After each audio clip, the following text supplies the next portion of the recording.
تلاقي البنت مثلا بتحاول ان هي بتخنق الراجل اللي معاها من غير ما هي ما بتحس. دايما بقى خلاص هي اتعودت، مثلا بيبقى في اول العلاقة بيبقى فيه المشاعر والحب والغرام والكلام والتعارف، وبيبدأوا خلاص حتى لو بدأوا دخلوا مع بعض في علاقة رسمية، خلاص وهو راح اتقدم في البيت فعلا واتكلم واتفق والدنيا تمام. احنا ممكن نلاقي بقى خلاص الراجل كراجل هو بعد كده بيبدأ تفكيره بقى يركز في اللي وراه. انا ورايا التزامات، ورايا بقى بيت، ورايا حياة، ورايا مستقبل. فانا الحاجات ديت انا هعملها ازاي؟ ما انا بقى خلاص انا حبيت وجبت هدايا واتكلمت كلام رومانسي وتعرفنا على بعض. خلاص بقى نبدأ بقى نخش بقى في تكوين البيت والمسؤولية. بنلاقي البنت انت ما بقتش بتتصل، انت قللت اهتمامك، انت ما بقتش بتحبني. بتبدأ تصدر احكام، وهو فعلا بيكون هو مركز ومشغول في حاجة تانية. يعني هو مثلا مركز ان هو في الشقة، في الفرش، في التجهيزات، وهي لا، هي عايزة بقى كأنثى، عايزة بقى المشاعر تفضل شغالة معاها على طول، عايزة الرومانسية، عايزة الحب والغرام. بالعكس انت المفروض تبقي فرحانة، المفروض تدعميه وتقفي جنبه. يعني انت المفروض تقفي جنب الرجل عشان يقدر يشوف اللي وراه المستقبل. تخيلي بقى هو الراجل مركز في تكوين البيت والاستعدادات للبيت، وانت عمالة بقى فوق كل ده انت عمالة تنكدي عليه. إيه، انت ما بتتصلش، انت بطلت اهتمام، انت ما بقتش بتهتم بيا، انت بقيت دلوقتي غير الاول، إيه، انت بقيت ما بتفكرش فيا زي الاول. بالعكس ده هو بيفكر فيكي في طريقة اكتر من الاول، بس انت اللي مش واخدة بالك. عارفة ازاي؟ هو بيفكر في البيت، التجهيزات، بيفكر ان انت الحياة بقى الاسرية اللي هتبقى بعد كده، وانت اللي شغلك كله انت ما بتتصلش، انت ما بتسألش، انت بطلت تهتم. يا ستي اديله مساحته، افهمي ان كل حاجة، كل مرحلة وليها وقتها. فبتلاقي بقى ايه، هي بقى بتنكد عليه، فهو بيحبها يعني، هو عايز يكمل العلاقة، وهو شغال على العلاقة. هي بزنها وبطريقة كلامها هي بتدمر كل ده، ممكن تخلي الخطوبة تنتهي. لو في جواز بقى، وهو مثلا في كبداية الجواز خلاص كان أول شهر، أول شهرين، أول 3 والدنيا كانت تمام، تبدأ بقى خلاص هي عايزة الدنيا تفضل ماشية على كده. ليه؟ لأن الست والراجل بيتكلموا لغات مختلفة. هو بيتكلم لغة عقلانية وهي بتتكلم لغة مشاعرية.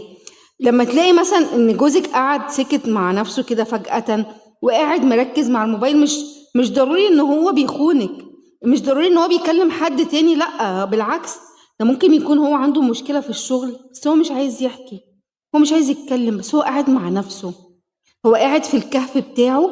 وسيبيه، يعني سيبيه، ما تفضليش لازقه للراجل. يعني انت ما تفضليش لازقه له، طول ما انت لازقه له للراجل انت هتخنقيه، انت مفكره انت ما هتلزقي له. خلاص هو كده هيفضل يحب فيكي، مش هيسيبك. بالعكس ان انت هتخنقيه زياده. هتلاقيه ممكن يسيب البيت وينزل، ينزل يقعد تحت على القهوه، ينزل يقعد في اي مكان.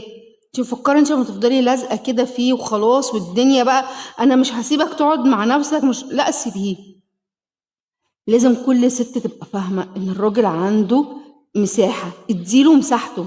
لكن طول ما انت هتفضلي منكدة عليه حياته، هو خلاص بقى، ما هو هيبدأ ينسحب من حياتك، وانت ضامنة ان هو ما ينسحب ويطلع بره، ايه اللي هيحصل؟ سيبي للراجل مساحته في بيته، اديله براح، اديله هو قاعد مع نفسه ساكت، سيبيه قاعد ساكت، سيبيه قاعد على موبايله. هو مش بيخونك، هو قاعد على الموبايل. مش خلاص معنى ان الراجل انسحب وقعد مع نفسه شوية يعني هو كده ان هو بيخوني، لا، اديله مساحته. وانت برضو لما تلاقيها هي قاعدة كده، ممكن تكون قاعدة متضايقة مخنوقة، مش ضروري تبقى انت السبب، مش ضروري تبقى انت اللي مضايقها. بالعكس هي ممكن تكون في حاجات تانية خانقاها، مضايقاها، مزعلاها. سيبها مع نفسها. في كتاب اسمه الرجال من المريخ والنساء من الزهرة. الكتاب ده جميل جدا جدا، ده بيفهم العلاقات. يعني انا ناوية بأمر الله تعالى ان انا اعمل منه ريلزات، كتيرة جدا وفيديوز مطول هتكلم فيه، لاني بجد لا يعني هو كان بيتكلم ان في علاقات كتير خلاص كانت واقفة على الطلاق. بالصدفة لما راحوا حضروا ندوات للكاتب لقوا ان هم فعلا عندهم حق، يعني هم فاهمين بعض غلط، ان هو بيتكلم فعلا خلاهم يعني يغيروا طريقة تفكيرهم. غيروا طريقة تفكيركم. يعني انت غيري طريقة تفكيرك وانت غير طريقة تفكيرك. الرجالة بيبقى ليها طريقة تفكير، والستات ليها الستات بتحب تحكي كتير، عندها مشكلة مش بترتاح غير لما تقعد مثلا تمسك التليفون تفضل تحكي بقى لصاحبتها، تحكي لأختها، تحكي لمامتها. الراجل مش كده، والرجالة مش كده. الرجالة بيحبوا تقعد مع نفسها. الرجالة بتحب تستقر بنفسها، تقعد كده لغاية ما تحل مشكلتها. لكن الستات مش كده. الستات لازم تطلع مشكلتها للنور وتفضل تتكلم وتفضل. لا، اهدوا، اهدوا على نفسكم. العلاقات مفيش اسهل منها، مفيش احسن منها. انت لما تبداي بقى انت بقى ما انت مش فاهمه بقى هو بيعمل ايه، فبتعملي ايه؟ تبداي تزودي الغيره بتاعتك. الغيره دي اكتر حاجه ممكن تدمر العلاقه. الغيره دي ممكن تودي العلاقه في حته تانية خالص. اهدي على نفسك، يعني والله الدنيا مش مستاهله. اشغلي نفسك باي حاجه تانية. يعني كان في الكتاب دوت قصه يعني بيقولك واحد كان بيحكي إن من انهم يعني ان زوجته كانت دايما بتفضل قاعده مش حابه ان هو ينسحب ويقعد مع نفسه. بيقولك لما راحوا بقى الدورات ديت وحضروا وعرفوا ان هي تسيبه لوحده، هو كان بيبقى مبسوط قوي وهو قاعد جوه الكهف بتاعه وقاعد بيفكر في حل في مشكلته. هو كده كده هيخرج، بس هو قاعد شوية مع نفسه. لما هيخرج من الكهف بتاعه، هي بقى تنزل تعمل شوبينج مع نفسها، تروح تلعب رياضة، تروح تقرا في كتاب، تروح تتفرج على السوشيال ميديا، تحضر كورس، تحضر دورة. كان بيبقى مبسوط جدا. ليه؟ ان هي سايباه قاعد مع نفسه. هو قاعد كده مرتاح مع نفسه بيفكر في حل في مشكلته. ما هو مش ممكن هيجي يقول لك مثلا المدير بتاعي اتكلم معايا بطريقه وحشه النهارده وانا ممكن ما اسيب شغلي، وانت ممكن تتعاملي بقى كست مش عندك عقلانيه. يعني طبعا في ستات كتير مش عقلانيه، بتبص للموضوع طب إيه بموضوع يعني احنا هنجيب منين والحياه وهنصرف ازاي وهنعمل ايه. ده غلط. انت لازم تبقي عاقله حتى لو ده حصل. كست انت ما تعمليش ده. انت كست ابدأي كده، خدي الموضوع ببساطة حتى لو هو فتح معاكي الحوار. وفيها ايه؟ هو احنا رزقنا مثلا واقف على المكان ده؟ بالعكس، ده ربنا فتح لنا ابواب الرزق. ده ربنا هو اللي بيرزق، ده ربنا هو السبب. ربنا هو اللي جعل الفلوس تنزل لك في المكان. هوني انت عليه، ده لو هو اللي فتح.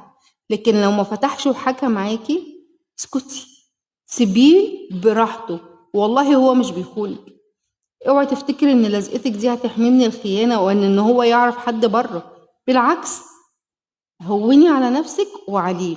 لان انتي طول ما انتي من جواكي شايفة ان هو هيخوني، شايفة ان هو بيتعامل معايا وحش، شايفة ان هو سايبني مش بيفكر فيا ما بقاش بيحبني، هو ده اللي هيحصل.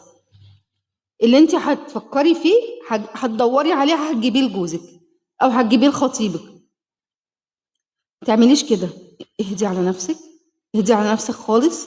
ابدأي كده مع نفسك، خدي قرارات ان انا هسيبه مع نفسه وانا ههدى مع نفسي.